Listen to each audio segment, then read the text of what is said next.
Hi and welcome to Photo News and Reviews. Today I want to talk to you about the Canon 600D, which is a step up from their entry-level 1100, and it does offer some significant upgrades, but it's only, depending on your country, around 15% more expensive. Let's have a look.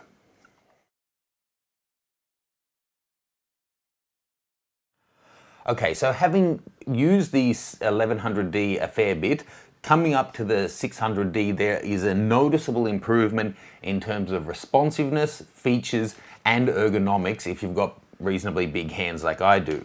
I really think that this is a clear step above the entry-level model. With the Canon or the camera lineup between all manufacturers, it's so crowded at the moment.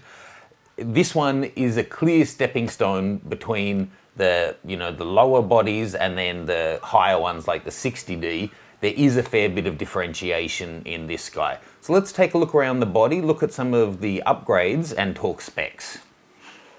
So the 600D has an 18 megapixel CMOS DX sensor with the Canon 1.6 time crop.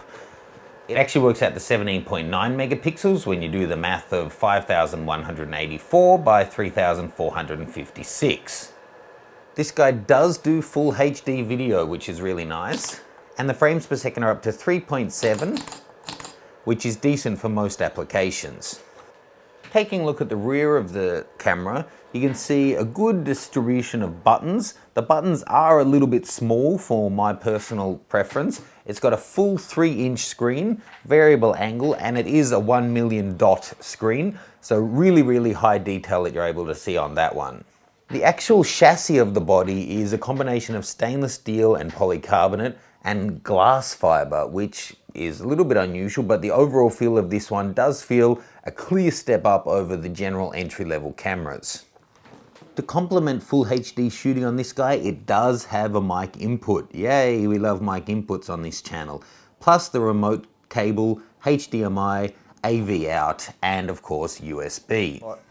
The battery compartment is on the bottom, and this one sports an 1120 milliamp hour larger capacity battery than their entry-level model, which complements the higher features that this one offers that will demand more power.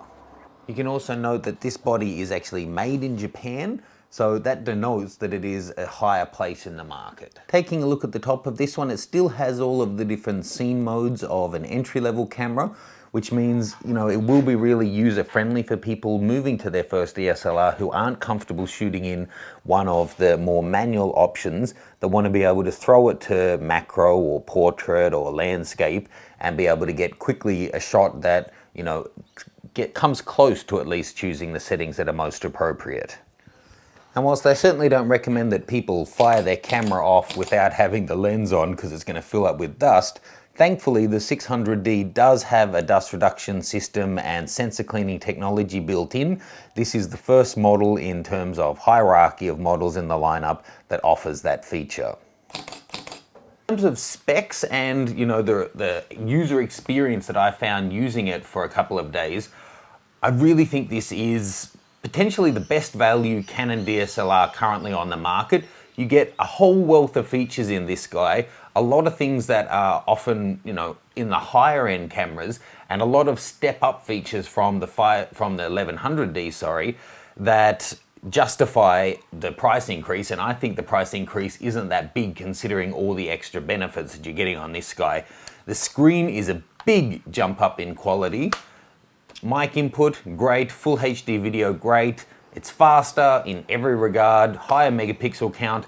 It is a well-rounded overall camera, and I think it is a good step-up option for someone who's looking to take that next step in their DSLR photography and wants a more rich feature set on their DSLR camera.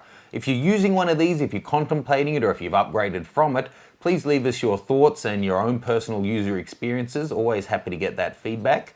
Please click to like and subscribe, and I'll see you soon for more photo news and reviews.